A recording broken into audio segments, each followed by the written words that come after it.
Hello, I am Text-to-Speech Man. Today I will be delivering the narration for this lovely documentary.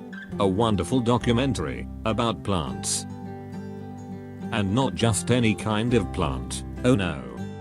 We'll be discussing the wonders of a very special kind of lettuce. A lettuce known more specifically by the name of cannabis. Now, as you may be thinking, what could possibly be the proposed significance of the cultivation of the lettuce crop? Funny you should ask. For the uses of lettuce are so numerous, you could write a whole list of them. Perhaps maybe even a book, or a documentary, about it. I don't even know why I have this job.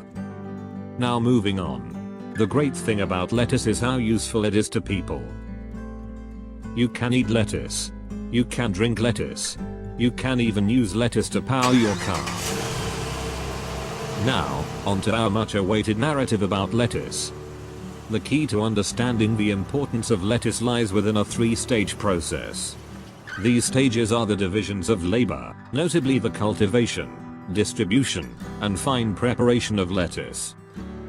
Firstly, we'll begin with the toilsome process that is known by most as farming.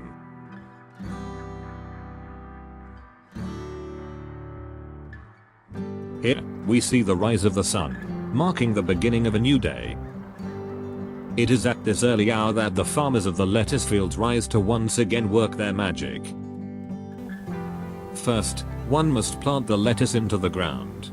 And yes, it does involve chopping up bits of lettuce and throwing them back into other lettuce. This species of plant is known best for its reproductive tendencies, which mimic certain forms of bacteria. The planting occurs early in the springtime when the soil is nice and fertile, and when the weather boasts plentiful rains. Later, in the summer, many lettuce plants will have sprouted and grown to a ripe and mature age. It is at this point that the lettuce is chopped up and redistributed evenly amongst the fields, so as to expand the crop. Such methods are preordained by the natural order of communism. By the time autumn is around the corner, the opportunity for harvest arrives.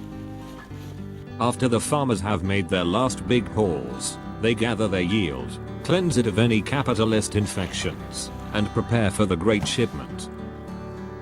These factors of lettuce production are then shipped off to the state distribution center, where each will receive according to their lettuce needs.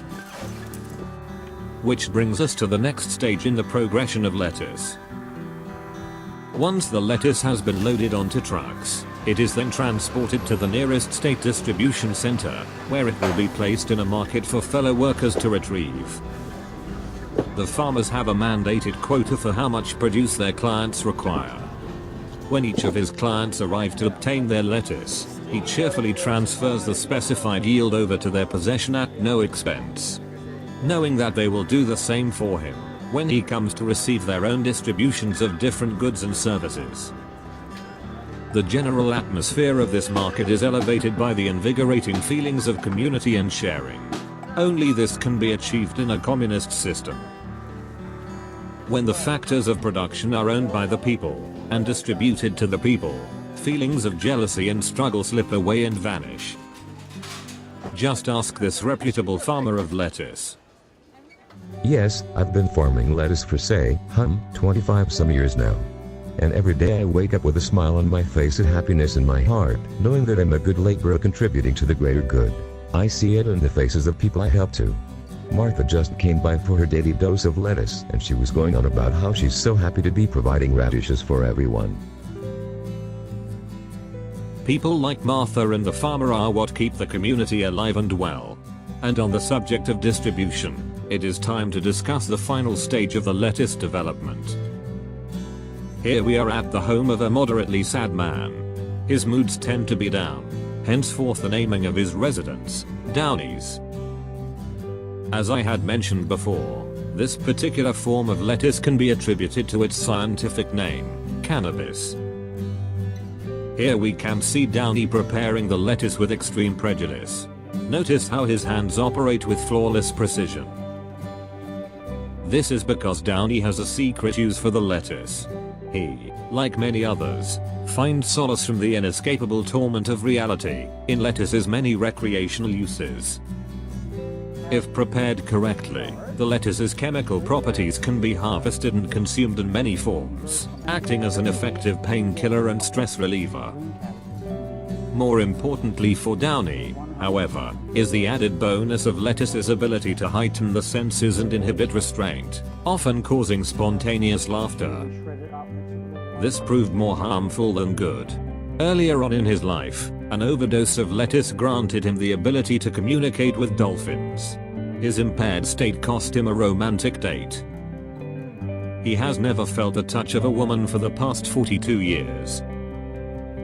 And so, for a living, Downey works out of his own dwelling of his namesake, procuring lettuce foods, drinks, and fuels for the needs of the people.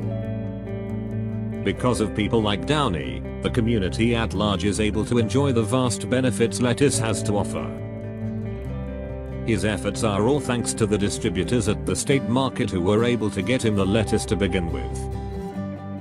As is their thanks belonging to the farmers who grew the lettuce in the first place. With the incentive of providing for your fellow man, instead of the capitalist desire of benefiting off of others, society is able to better function and coexist. Once the rest of humanity comes to learn that communism is the true answer, world peace shall be realized. All it takes is a little bit of weed.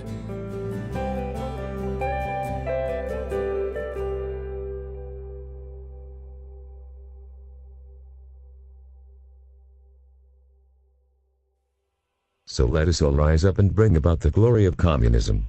The futility of capitalism has wrought its own destruction. The workers' revolution is nigh.